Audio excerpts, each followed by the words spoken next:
volunteering to come to chapel?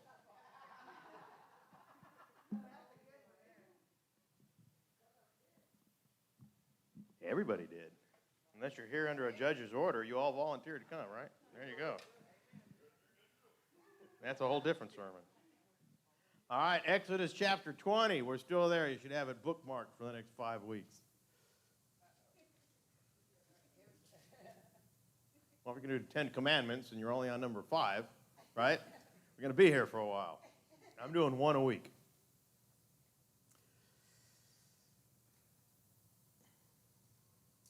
If you are a parent, raise your hand.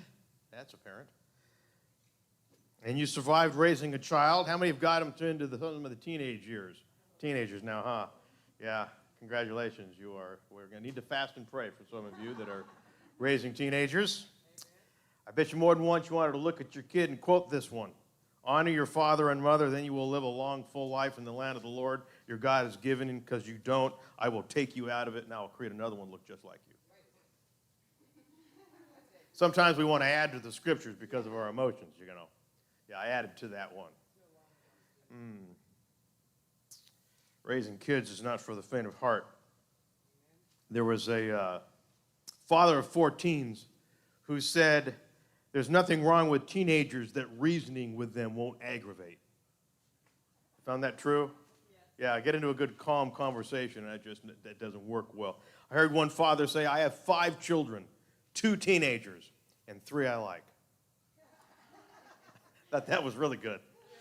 Yeah. Of course, you've heard this one, insanity is contagious. You catch it from your kids. Yeah. Now, I was reading a while back, and there was a philosopher, and he was complaining. He said, our youth now love luxury. They have bad manners, contempt for authority. They show disrespect for their elders. They love to chatter in place of exercise. They no longer rise when elders enter the room. They contradict their parents, babble before company, gobble up their food, and tyrannize their teachers. Does that sound right? Yeah. This was Socrates 2,500 years ago. Okay. This was us when we were teenagers, right? Nothing's changed. We just think it's today's people, kids that have, no. Welcome to the club. All right. So we are looking at this verse 12, if you're in Exodus chapter 20. Honor your mother and father, or honor your father and mother. Then you will live a long, full life in the land the Lord your God is giving you. Honor. Webster's dictionary defines honor as to respect greatly, regard highly, treat with deference and courtesy.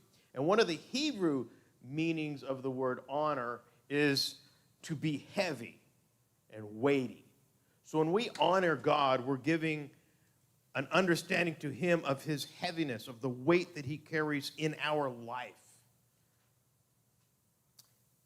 Likewise, our parents should not be thought of as something that's just light in our lives. They are weighty in our lives. There's a deep honor that takes place, a reverence, a respect that they deserve. And that's what God is telling us. We need to respect and give them the reverence they deserve. Why is that?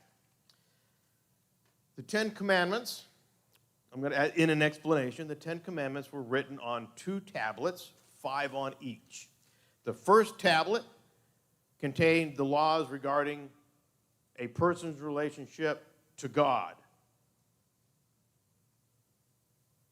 We've been going through that, right? Lord is your God. Don't misuse his name. Honor the Sabbath. Remember the Sabbath. Keep it holy. These are all the things. Don't make an idol. This is all relationships to God.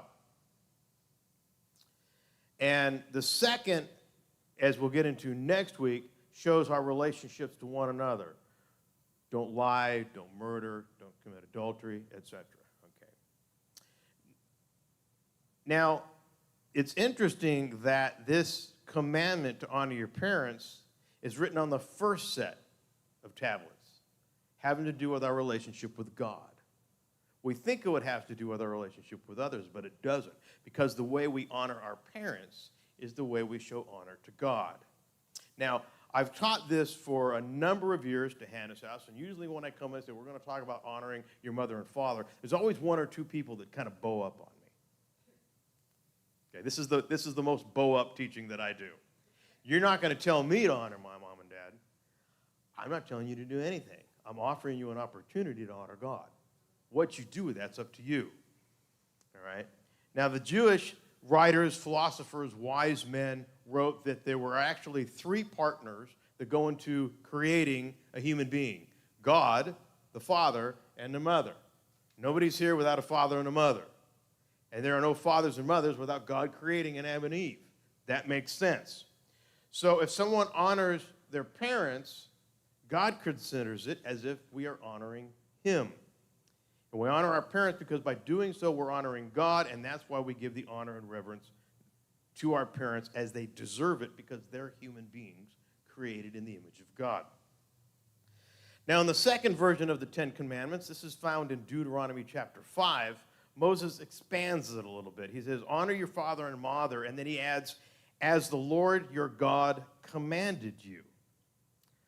Now, this stresses the fact that despite our natural love or lack of love for our parents, they should not be honored merely out of love or feelings or sentimentality, because emotions are fragile. They can get in our way. They're always subject to change. We should always be aware that our respect for our parents is part of our obligation to God.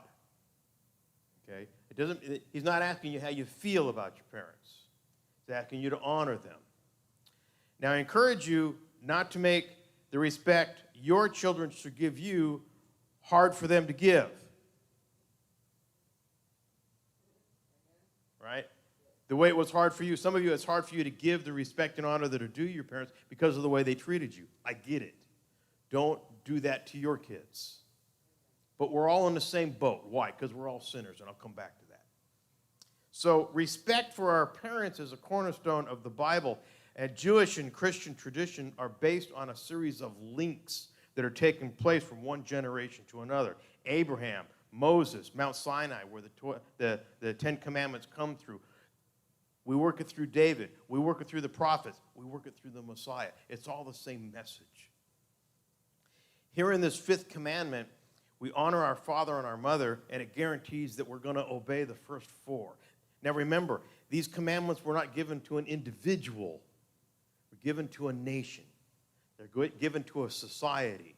And the society needed to learn that we're going to honor our parents. We're going to honor our authorities. And when you honor your parents who are teaching you about maintaining the Sabbath and not making an idol and not misusing the Lord's name, and understand he's the one that brought us out of our slavery to sin, we end up going right back to God. The entire nation goes right back to God. Now, as soon as I get into this, some of you are thinking, and it's not hard to predict, but you don't know my parents. You don't know what they did to me. You're right, I don't. But it's hard not to guess that there has been rejection and verbal, if not physical or sexual abuse or neglect. And not everybody is emotionally free to just love their parents. I understand. Some of you are not free to even relate to your parents. Yet those who attain the freedom and the maturity to honor their parents is a step towards your own emotional health, because it brings you a step closer to what God has created, the order that God has put things in. So whether or not your parents have earned the right of your honor, if you honor them anyway, it's better for you even if they don't get it. Now, what happens if your parents are dead? I'm going to get to that. There's still a way to honor your parents even if they've passed on. The fact is, not everybody chooses to give honor. I get it. How many have heard of a basketball player named Shaquille O'Neal? Okay. He wrote a rap song. Did you know he wrote a rap song? It's called Biological Didn't Bother. Because his biological dad left him and his mom when he was 6 months old. And Shaq didn't want to have anything to do with him. Well, his dad showed up at an NBA game once, and somebody pointed it out. And Shaq just said, that man's dead to me. Didn't want to anything to do with that relationship. Here's another thing. We've invented a couple of memorials in this country. It's not biblical, but it's what we do. Mother's Day and Father's Day. Those can be really difficult days for some people. We're going to honor our mother, and there are people sitting in the congregation going, not mine. Not my dad. I get it. And then we have this commandment from God.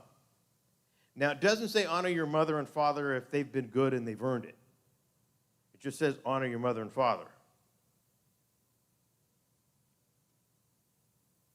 What about the fact that they were not good parents? Well, they're still not asking you if they've earned it. They have the position of motherhood and fatherhood. For instance, you may not agree with the current president of the United States or the one we had before. It doesn't matter. The office of the president is what we honor. You may not like, and you may have gone to school with, and you may have hated the officer that pulls you over for speeding. But you respect his position, right? I'm not asking you about his personality. And you really don't want to get into a shouting match with an officer who is there that has the entire backing of the United States. Okay. Yeah. You keep pushing it, and the SWAT team comes over. You say, yes, sir, yes, ma'am, thank you for the ticket. I'll be better. Okay. They may be wrong. You may be wrong. You stay respectful. Okay.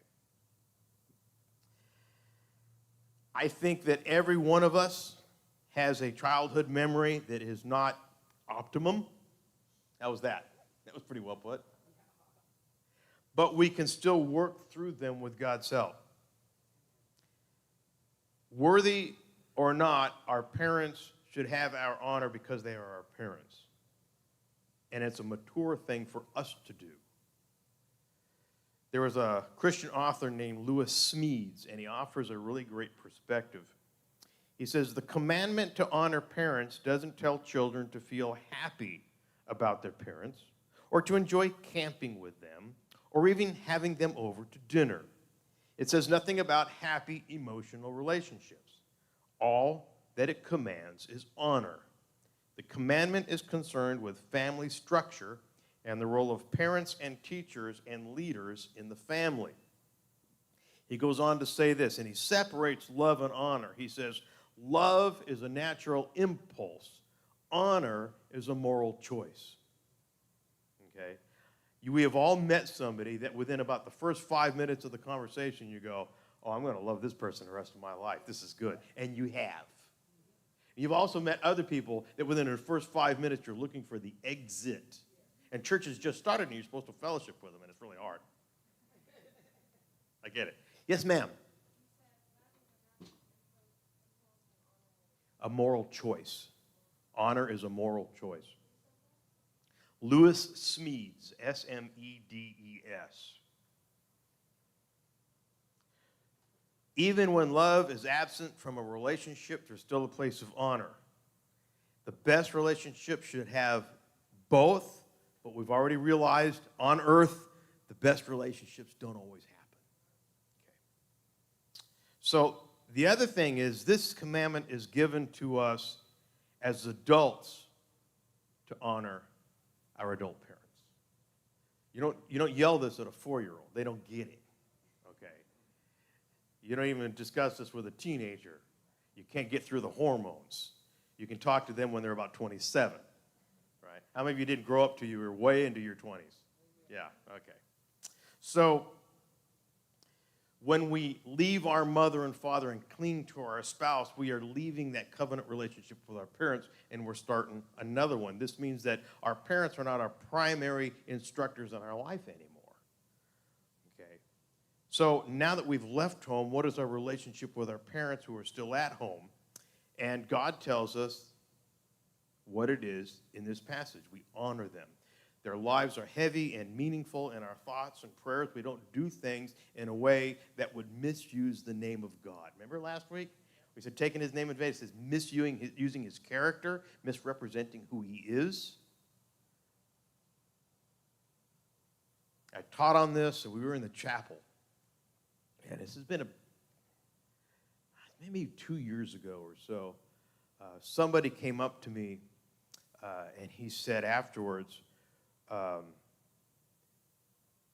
stories I tell about my dad changed after I forgave him.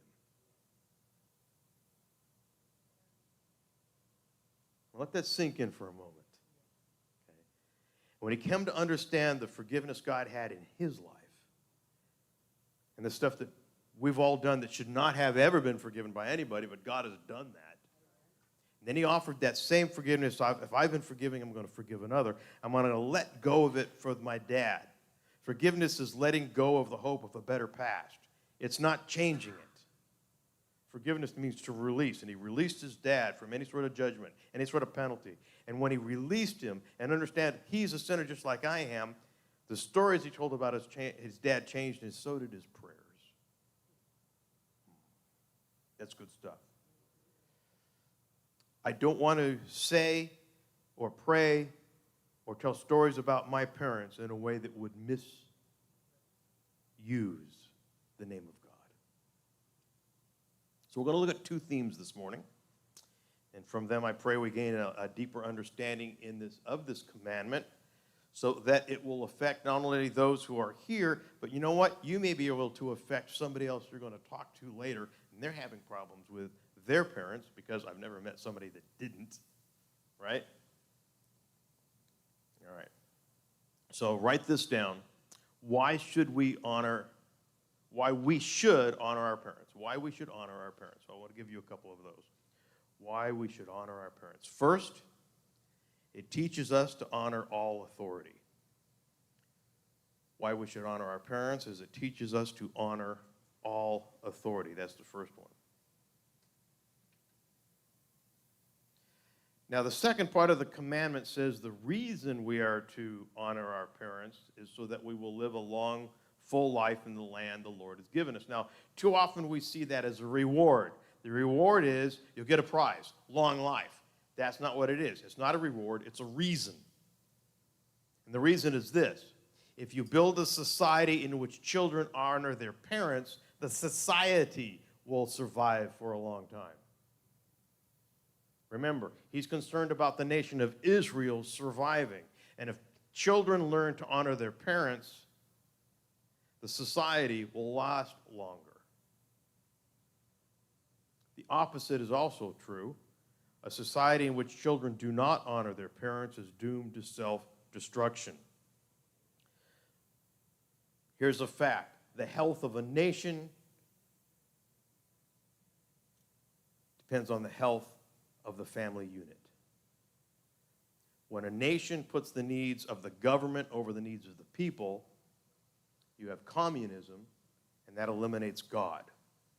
We saw that in Russia, Cuba, China, it's worse in North Korea. It happened in Vietnam, Cambodia. If you ever want to see a movie that'll devastate you and make you cry, watch The Killing Fields. Okay? And when they had killed the parents, the communist leaders would go up and they would put all the kids in a classroom. They had a blackboard, and they had a stick figure of a mother and a father and two children, and the kids were supposed to go to the blackboard and cross out the parents because the government is now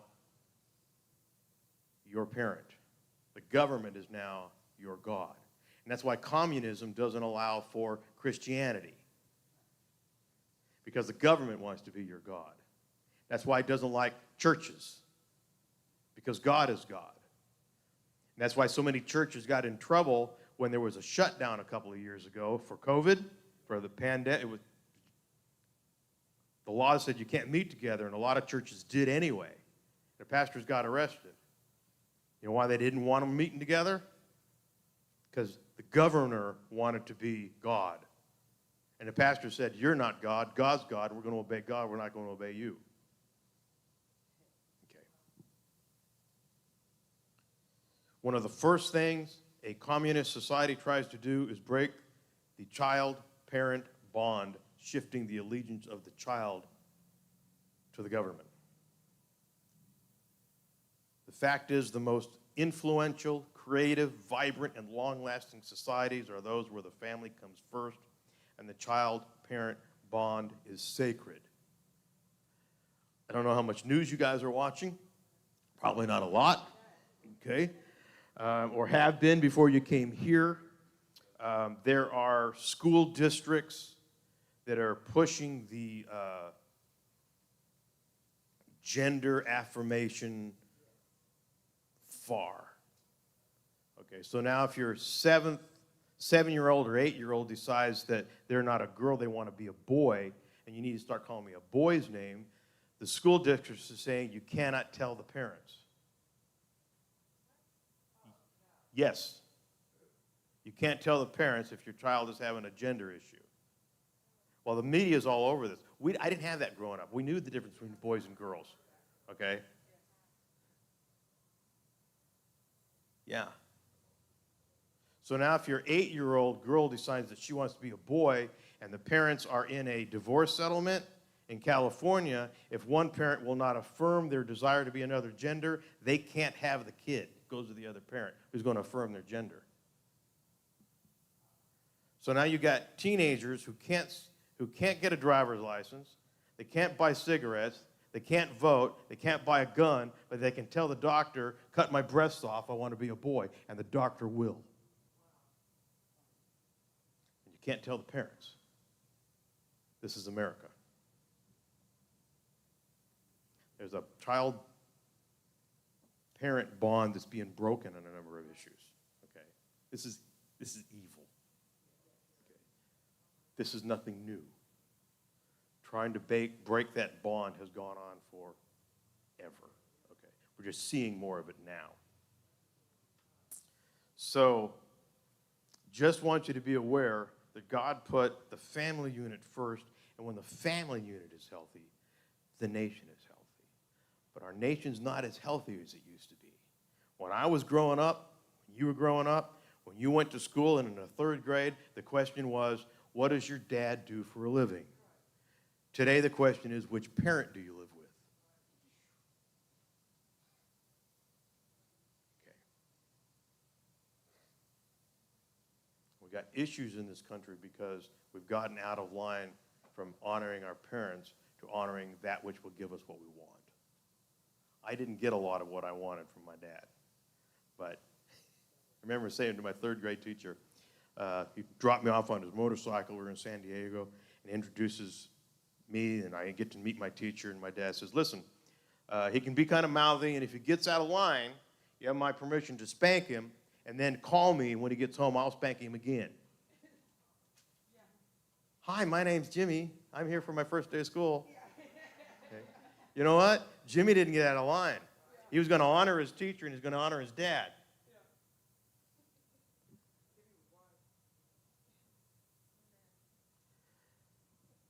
You know, today, the connection between honoring our parents and honoring and maintaining civilization is not something we think about very often. There's a lot of parents that don't want the honor from their children because, well, if they're going to honor me, it assumes that I'm an authority figure. Hello, you are the authority in their life. A lot of parents want to reject that.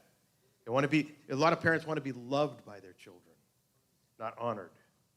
But the 10 Commandments doesn't tell us to love our parents. It tells them to honor them. In fact, we're told to love God.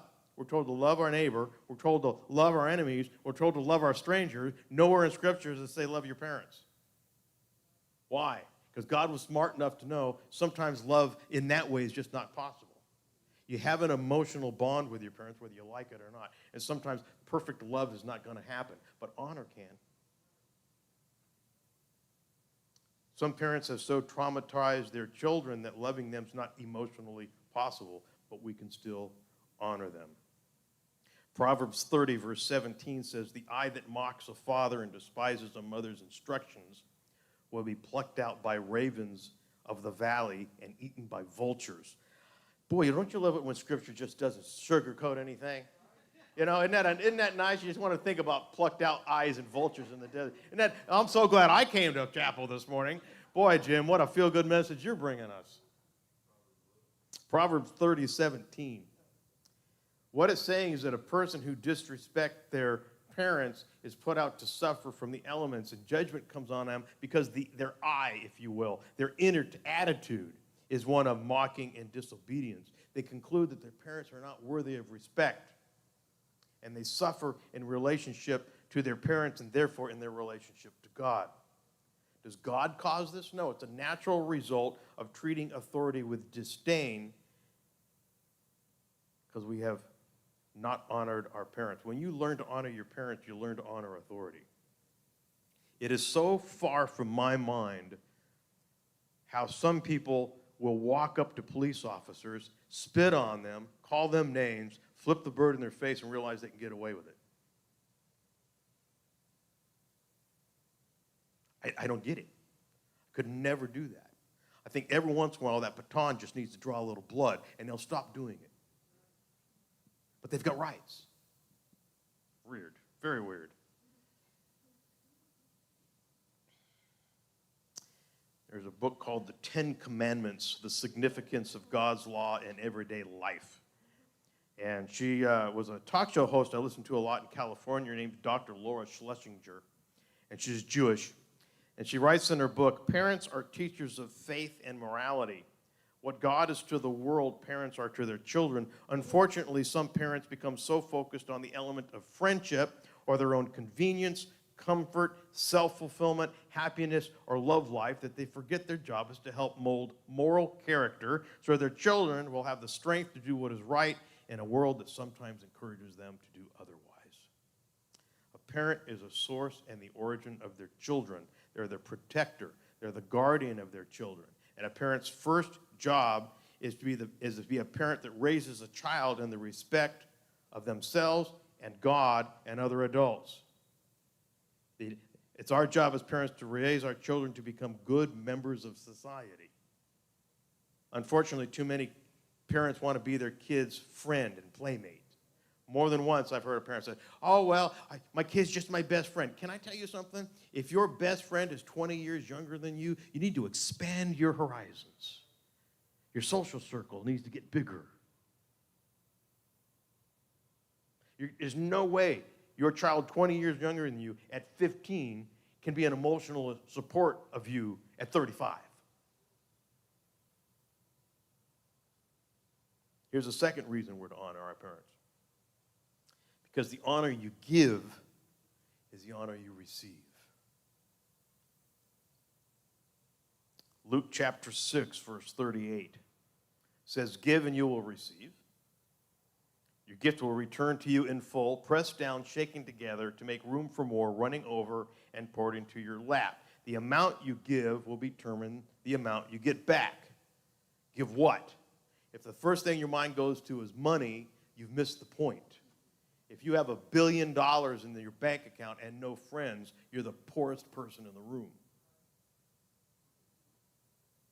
What should we give out that runs back to us? Love, forgiveness, respect, honor, that will come back. How many of you are familiar with Grimm's fairy tales? It was a perfect name because they were pretty grim, some of them. Can you name any? Grimm's fairy tales? Just fairy tales written by two brothers. You've heard of them. Little Red Riding Hood, Sleeping Beauty, Cinderella, Snow White. Okay, yeah. And these are all stories that have a moral point, right? It comes back around trying to teach us something. This is one that I came across while I was doing the study. An old man lived with his son, daughter-in-law, and their 4-year-old boy. The old man's hearing had become dull and his knees trembled. When he ate, he often missed his mouth and spilled food on the table. The son and wife were disgusted at this, so they put him in the corner behind the stove where they fed him from an earthenware bowl, but not very much. The old man would look sadly at the others and desired to be with them. One day the man dropped his bowl and broke it. His son and daughter-in-law were upset and scolded him, but he said nothing. So they bought him a bowl made of wood and made him eat from that. Not long after, they came upon their son playing with some pieces of wood. The dad asked what he was doing. The boy looked up, smiled, and said, I'm making a trough for father and mother to eat out of when I get big. The man and the wife looked at one another and began to cry. Then they brought grandfather to the table to eat with the family once again, and they never said a thing if a little food was spilled on the tablecloth. We are an example to our children for the way we treat our parents. The honor you give is the honor you receive. Side note, I want to tell and remind single parents to use caution when talking about the other parent in front of your children. Okay? If you're not honoring the other parent, your child will not either. It's not your child's fault you're not with the other parent. Don't use them as ammunition. I married a single mom. She was single for 14 years. And Barbara was hush-hush when it come to him. He was not so hush-hush. And I would often say, well, if your mom would have, it's your mom's fault we're not together, and if she would just have me, we would do it. We could be back together as a family. So now the kids are running back to Barbara saying, why aren't you loving Dad? Okay. If you can't say anything nice about the other, just don't say it. What happened to the boys is that they grew up and discovered who their father was as they were adults related to their adult father. They came back individually. They both came back to Barbara and said, we owe you an apology. Barbara never said a word. She knew what would happen. And I was always honorable in my discussions about their father. Because I was going to have to answer to God about how I spoke to about somebody other's child's parent, especially when I'm married to the mom. All right. Let your children grow up, see the truth. You did. You learned it about your parents, right? Okay. Let's look at the second section. This is called How to Honor Your Parents. How to honor your parents. Number one, live righteously. And I hope you didn't see that one coming. Live righteously. Proverbs 23, 24 to 25 says, the father of godly children has cause for joy. What a pleasure to have children who are wise. So give your father and mother joy. May she who gave you birth be happy. So this is the picture of proud parents because their children live wise, righteous, and a moral life. And righteous living comes only from living life in tune with God. This is an important proverb to remember, especially if you're still having problems with your relationships or you have parents who don't want to be part of your life. You see, even the most calloused of parents are proud when their children are successful or they're moral or they're gracious people. We look back at our parents, we can all tell stories about them that aren't so kind. We can recall times in our life when there was pain, emotional or physical or a number of different ways. Why is this true? Because we all had parents, newsflash, that were sinners. Guess what? Parents, your children has parents that are sinners. Yeah. We can tell stories about our parents, and our children can grow up telling stories about us. So when we have parents who have caused more harm than good in the life of their children, the children can still honor them by being upright in their own living.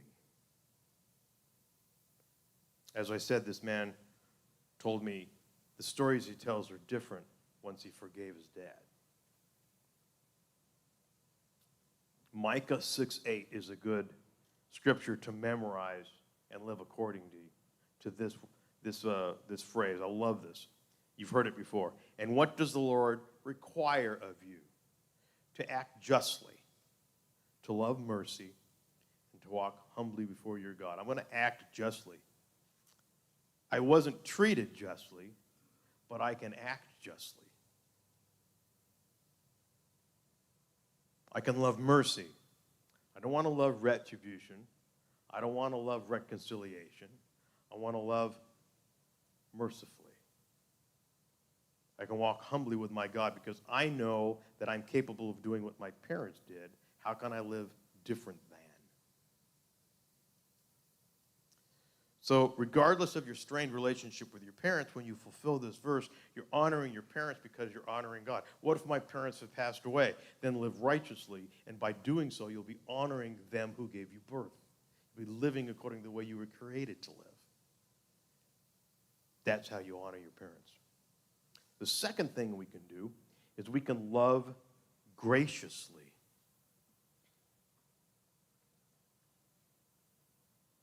Love graciously. Proverbs 19:26. Children who mistreat their father or chase away their mother are an embarrassment and a public disgrace. Now, in biblical times, and up until the Industrial Revolution, most of the world was involved in the production or the harvesting or the making of things relating to just basic eating and wearing clothes, farm-related, okay? So for centuries, a piece of land that the parents were on would then fall to the children, would then fall to the grandchildren. I like coming to the Midwest where the cities are older than the ones I grew up in California, and people will say, well, this was my grandfather's farm. Cool. It's just an older society. Now, in this proverb that I just quoted, the children are kicking the parents off the farm, and they're taking it for themselves. And he's like, no, you can't mistreat your mother and father and chase them away from the place that they grew up on. One pastor writes, whenever word came to my childhood home of some aged parent who was in dire financial circumstances, my mother would respond with one of her favorite bits of folks' wisdom. Mom would say this, you know, one mother can raise 5 children, but 5 children can't take care of one mother. So for centuries, children have been the economic foundation for their elderly parents. Before nursing homes, before Social Security, before all sorts of ways to send your parents out because it's too much trouble. I also get it that we are in a different society. And that when you're not taxing people at the 30 or 40% rate, mom can stay home, okay? So when the Social Security or when the federal income tax first came out, it was like 1% of the upper 1%. It's not that way anymore. When my parents were raising me in the 60s, my dad could work, my mom could stay home. When you're bringing home 90 or 95% of your check, Dad, you know what difference that makes in a family? But when you're bringing home 70 or less, mom's got to work. You see? And so our society is now in a tax structure that is almost prohibitive for mom to stay home, unless dad's doing 3 jobs. My dad did 1 job. My mom didn't go to work until my sister and I were both in school, and she could work part-time and then be home when we came home from school. Okay. So for centuries, children have been the financial catch-all for their parents. They were a security. Large families were a blessing because when parents grew older, the children could take care of them and be their providers. So it's not only wrong to exploit our parents, it's up to us to protect them from exploitation. As we get older, we get a little bit more vulnerable. Now, Barbara worked at a bank, and every once in a while, an elderly person would come in and say, I really want to send some money to this ministry over in Sudan or Nigeria. And Barbara would look at that and go, this is a scam. She knew it, smelled it. And she tried to talk them out of it, but she couldn't tell them no. If they wanted to send their money, they could. Solomon wrote this in Psalm 125, 4-5. It says, like arrows in the hands of a warrior are children born in one's youth. Blessed is the man whose quiver is full of them. They will not be put to shame when they contend with their opponents in court. We're going to need our family around us when we get into a situation that is out of our control. Elderly parents should be able to rely on their children to take care of them in their vulnerable years. Can your parents be strong-willed? Yes. Can they drive you nuts? Yes. Well, I got parents like that, pretty much. But when we honor them and take care of them as the way God has intended, then we've just done our duty as human beings. Third thing we can do, we can speak lovingly. Speak lovingly. Proverbs 20:20. If someone curses their father or mother, their lamp will be snuffed out in pitch darkness. Woo! A lamp is a picture of somebody's life that's cut short. And we all have a choice to speak curses or we can speak blessings. If you have a lifestyle that continues to overflow with the hatred of your parents, contempt for your parents, animosity towards your parents, Scripture is saying your life's at risk. So we get to choose to speak blessings, not curses. Proverbs 18:21, words have power in matters of life and death, and those who love them will savor their fruit. Words matter. The words you say, sometimes the words you don't say. For sometimes, I get it, for some of us, it will take God the Father, God the Son, God the Holy Spirit, and a host of saints for you not to blow up at your parents. Okay, I get it. But if we will learn to speak in a gracious way to those who have given us life, it will change not just our life, but maybe even theirs. What if they're gone? Then change your attitude and allow the blessings of God to come into your life by letting that go and speaking the good things. There's nobody that I've ever met, personally, I suppose there's been a human being, that is 100% evil and had no redeeming quality. There's only one or two stories you can remember about them that were good stories because they had this talent or they had that going for them or they like to do that. Stay on that. Don't let the negativity find home in your brain. Okay. All parents will disappoint their children. That's what sinners do. They disappoint.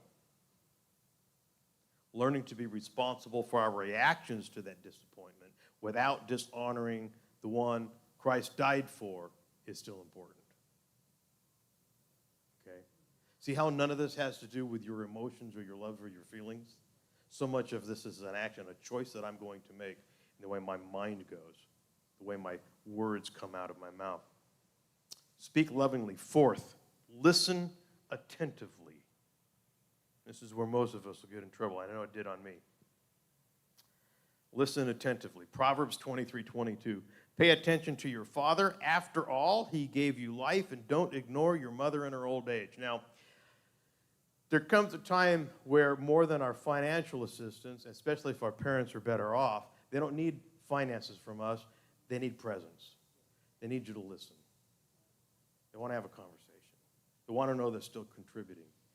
And if they can't contribute, you're still there.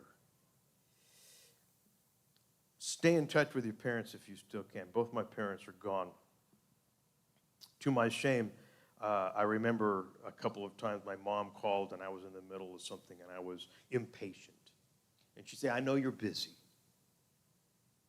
Yeah, I was busy. Until I got the phone call that I knew she wasn't coming out of the hospital. And all of a sudden, I found 10 days of my life to be with my mom, but I couldn't find 10 minutes on the phone. Yeah. Not my finest moment. And I still look back at that and regret it. Makes me wonder when I'm old and senile if the kids will give me any attention. Or they'll only come visit me for 10 days when I'm dying, you know. Lord, save me from that.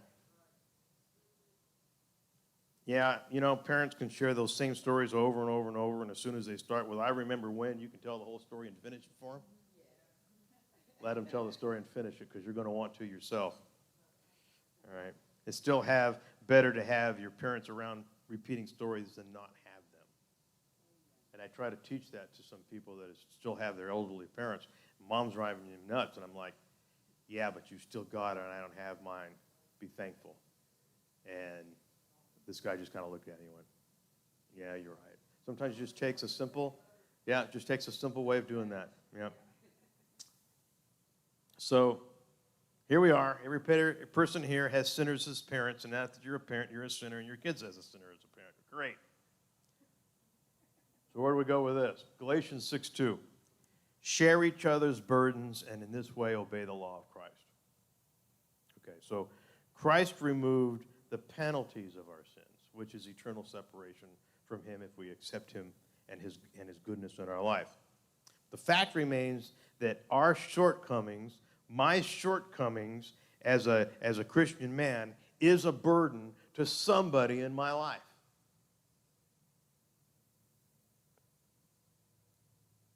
And the longer you've known me, the more the possibilities are that my stupidity has caused a burden to you. Conversely, not only are you a burden to somebody else's life, somebody else is a burden to yours. That's why it says, bear one another's burdens. Yeah. You don't have to, just look around. Somebody's a burden in here. And you're a burden to somebody else. As much as you like yourself and believe your own press releases about how good a person you are, yeah. Right? So, we can choose love, honor, respect, forgiveness, goodness, gentleness. We can choose these in the way we respond to one another. How am I going to honor my parents that are dead? I'm doing it right now. They raised me correctly. Pretty good contributor to society, wanting the best for other people. My parents were here. They'd be proud of what Jim has become. To honor God, to honor his word, to share the goodness with other people. Did I have the best relationships with my parents? No, didn't see my dad for a lot of years. We never talked. When I got a call in Baton Rouge from my mom, who was living in Mississippi, that my dad was dying in California from cancer, I flew to California to be with my dad. And I cried the last time I saw him. I honored him by being there. Did I listen to the same stories again? Mm-hmm. Did I turn out to be the bad person in a couple of those stories? Mm-hmm. Did it matter? Mm-hmm.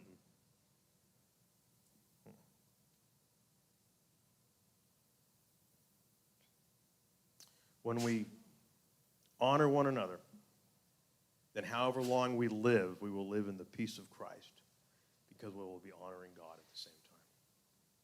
Father, thank you for this day that you have made. Thank you for your goodness in our life.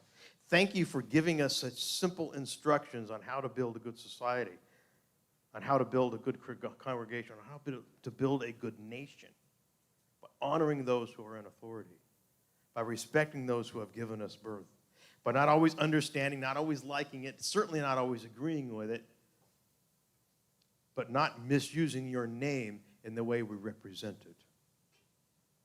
Let us learn to tell better stories when we learn to forgive. And thank you for this in your amazing name. Amen. All right. See you next week. Commandment number 6.